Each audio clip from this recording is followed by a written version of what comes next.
عجبني قوي كلام المهدي سليمان. اسمع. 3 بونت مهمين في بداية الدوري بعد تعادل الماتش اللي فات. الحمد لله بحيي كل زمايلي كل المنظومة بتاع نادي الزمالك.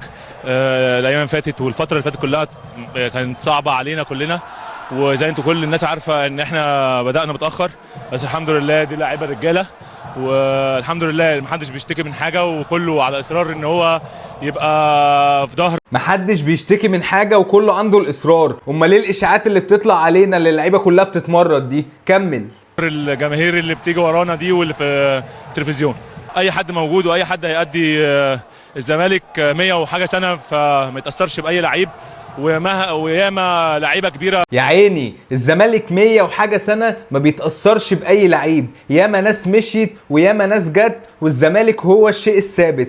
الزمالك ما بيقفش على حد. كمل. مشيت من النادي وفضل النادي هو الموجود.